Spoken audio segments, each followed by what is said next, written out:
이 영상을 보고 있는 당신이 한국에 살고 있다면 지금부터 제가 하는 말을 끝까지 들어주십시오. 불편할 수 있습니다. 받아들이기 어려울 수도 있습니다. 하지만 이것은 추측이 아닙니다. 지형 데이터, 인구 밀도 통계, 군사 전략 분석, 그리고 역사적 전쟁 패턴을 교차 분석한 결과입니다. 오늘 저는 전쟁이 발생했을 때 한국에서 가장 생존 가능성이 높은 도시 7곳을 알려드릴 것입니다. 그리고 그 기준이 무엇인지, 왜 그 기준이 중요한지를 정확하게 설명할 것입니다. 전쟁에서 가장 먼저 공격받는 곳은 어디입니까? 군사 전략의 기본 원칙을 보면 답이 나옵니다. 적은 상대방의 전쟁 수행 능력을 최대한 빠르게 파괴하려 합니다. 그것은 곧 군사기지, 방위산업시설, 주요 항구, 핵심 교통 인프라, 그리고 대규모 인구 밀집 지역을 의미합니다. 수도 서울은 이 기준에서 가장 취약한 도시입니다. 1000만 명이 넘는 인구, 국가 주요 기관의 집중, 북쪽 국경과의 근접성, 이 세 가지만으로도 서울은 전쟁 초기에 가장 위험한 장소가 됩니다. 수도권 전체가 하나의 거대한 표적입니다. 수도권 전체가 하나의 거대한 표적입니다. 수도권 전체, 시군정 정기에 관한제, 중지, 정기춤이다. 서면 피가면 피번타드, 배생피자, 저방키스맘은, 준엄만, 지어문제방리바, 주먼번, 굶김킴은. 그렇다면 안전한 곳의 조건은 무엇입니까? 군사적 표적 가치가 낮아야 합니다. 대규모 군기지나 방위 산업시설이 없어야 합니다. 인구 밀도가 낮아야 합니다. 산악지형이나 자연적 장벽이 있어야 합니다. 독립적인 식량 생산 능력이 있어야 합니다. 그리고 수도권에서 충분한 거리가 있어야 합니다. 이 기준들을 모두 통과하는 곳이 오늘 소개할 7도시입니다. 첫 번째는 전라남도 순천입니다. 순천은 한국에서 가장 과소평가된 생존 도시입니다.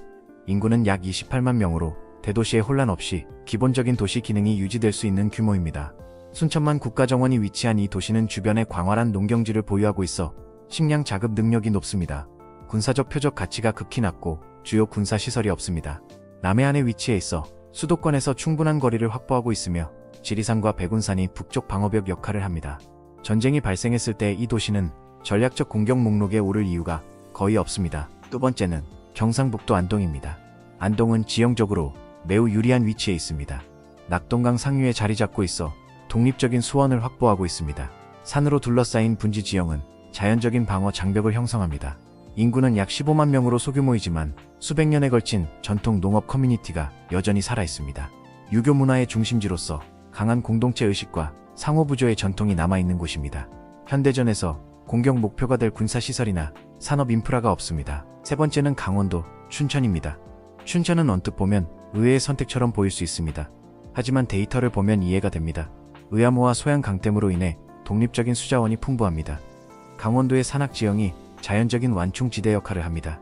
인구 약 28만 명의 중소도시로 대도시의 혼란을 피하면서도 기본적인 의료와 물류 인프라를 유지할 수 있습니다. 다만 이 도시를 선택할 때는 하나의 변수를 반드시 고려해야 합니다. 강원도는 군사적으로 민감한 지역과 가깝기 때문에 전쟁 초기 상황의 전개 방향에 따라 상황이 달라질 수 있습니다. 도시 자체보다는 도시 주변의 전개 제공합니다. 도시 적은 지역, 더 유리한 위치를 제공합니다.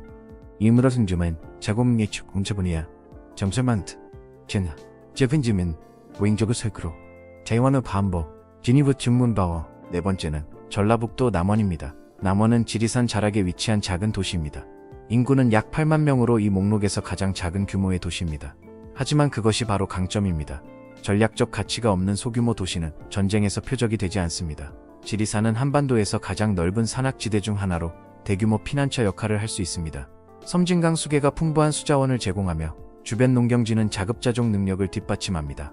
수백 년 전통의 농업 커뮤니티가 살아있어 위기 상황에서의 집단 대응 능력이 높습니다. 다섯 번째는 충청북도 제천입니다. 제천은 한국의 지리적 중심부에 가까운 내륙 도시입니다. 청풍호를 비롯한 여러 저수지가 독립적인 수원을 확보해줍니다. 소백 산맥이 북쪽으로부터의 위협에 대한 자연 방어선을 형성합니다. 인구 약 20만 명의 중소도시로 기본 의료 인프라를 갖추고 있습니다. 한약재 산업의 중심지로 의약품 공급망이 붕괴되었을 때 대안적인 의료 자원이 될 수 있는 잠재력이 있습니다. 주변 농촌 지역과의 강한 연계가 식량 확보에 유리합니다. 여섯 번째는 경상남도 하동입니다. 하동은 섬진강과 지리산이 만나는 지점에 위치한 소도시입니다. 인구는 약 4만 명으로 이 목록에서 가장 낮은 밀도를 가진 지역입니다. 섬진강의 풍부한 수자원, 지리산의 자연 방어벽, 그리고 남해안으로의 접근성이 삼박자를 이룹니다. 차밭과 농경지가 풍부하여 식량 생산 능력이 높습니다. 전략적 가치가 없고 군사시설이 없으며 대규모 산업시설도 없습니다. 전쟁에서 가장 안전한 장소는 종종 세상이 잊어버린 곳입니다. 7번째는 제주도입니다.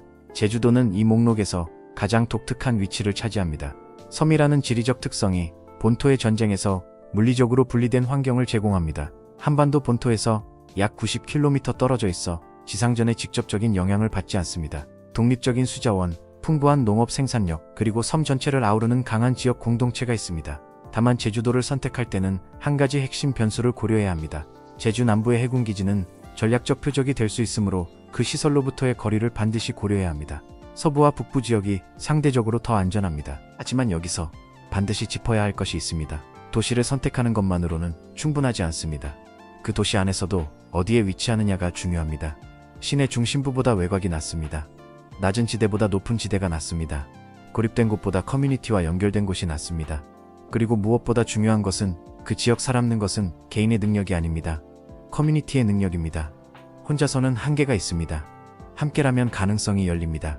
지금 당신이 살고 있는 곳은 이 기준을 얼마나 통과합니까? 이 질문에 불편함을 느낀다면 그 불편함을 행동으로 바꾸십시오. 역사는 반복됩니다. 준비한 사람과 준비하지 않은 사람의 결말은 언제나 달랐습니다. 그 차이를 만드는 것은 지금 이 순간의 선택입니다.